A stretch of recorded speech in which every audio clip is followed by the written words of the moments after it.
Messieurs, en toute autre circonstance, je pourrais trouver étrange votre présence armée dans mon château. Mais on m'a appris le motif qui vous a fait envahir cette demeure jusqu'à présent sacrée. La violence appelle la violence et la justifie. Je fermerai les yeux sur ce qui vient d'arriver. C'est pour vous, mademoiselle, que l'on s'est battu ici?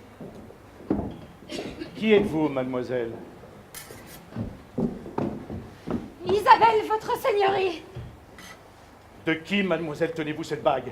L'avez-vous depuis longtemps en votre possession? Je la possède depuis mon enfance. C'est l'unique héritage que j'ai recueilli de ma mère. Et comment s'appelait votre maman? Elle s'appelait Cornelia. C'était une pauvre actrice de province qui jouait les princesses tragiques dans la troupe dont je fais partie encore aujourd'hui. Cornelia. Cornelia. Cette bague, je la reconnais, à n'en pas douter. Je la lui avais offerte. Et elle l'utilisait jadis pour sceller les billets qu'elle m'écrivait. Nous nous sommes follement aimés. Si Cornelia était votre mère, alors vous êtes ma fille. Vous lui ressemblez tellement. Où est le duc de Vallombreuse, ce fils indigne de ma race? Monsieur, vos équipés dépassent les bornes, et vos déportements sont tels que je serai forcé d'implorer du roi pour vous la faveur d'un cachot ou d'un exil perpétuel. Le rapt, la séquestration, le viol ne sont plus de la galanterie, et si je peux passer quelque chose aux égarements d'une jeunesse licencieuse, je n'excuserai jamais le crime froidement médité. Savez-vous, monstre, savez-vous quelle est cette jeune fille? Cette Isabelle que vous avez enlevée en dépit de sa vertueuse résistance? C'est votre sœur! Damné libertin, cet amour est un inceste! Puisse-t-elle vous rendre le fils que vous allez perdre? Je ne suis pas coupable comme vous le pensez.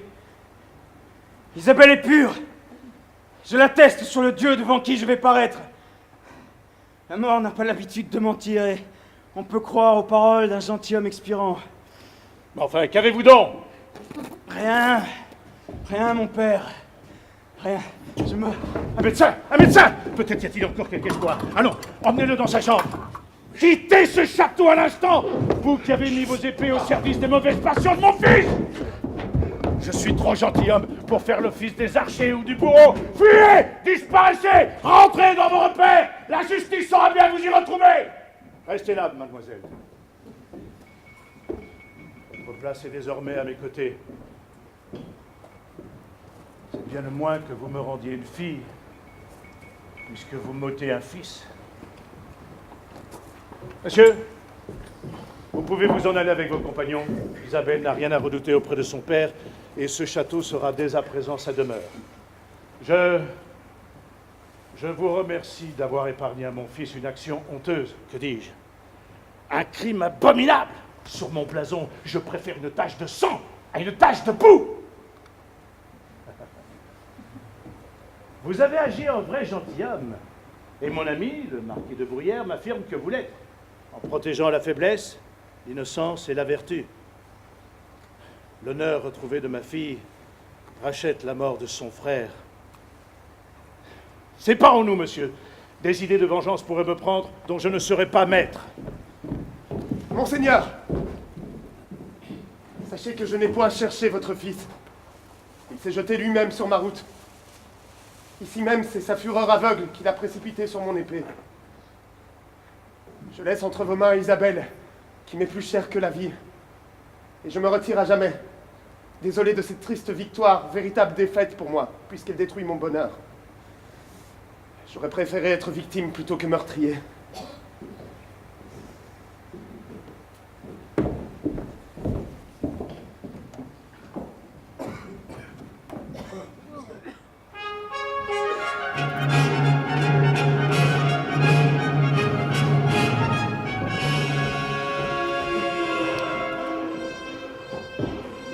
Il paraît que vous avez quelque chose à me dire, monsieur le baron. Prince, je vous demande la main de votre fille, Isabelle. Baron de Sigognac, j'accueille votre demande et consens à ce mariage, pour autant que ma fille le souhaite. Je l'aime depuis que je l'ai vue et Je n'ai jamais désiré d'autre époux. Eh bien, embrassez-vous en signe de fiançailles. Allez.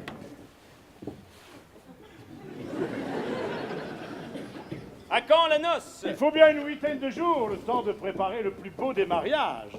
En attendant, Isabelle, voici votre dot. Le comté de Lineuil, dont vous porterez le nom et qui rend 50 000 écus de rente. Quant à vous, Sigognac, prenez cette ordonnance royale qui vous fait gouverneur d'une province. Nul mieux que vous ne convient à cette place, hein?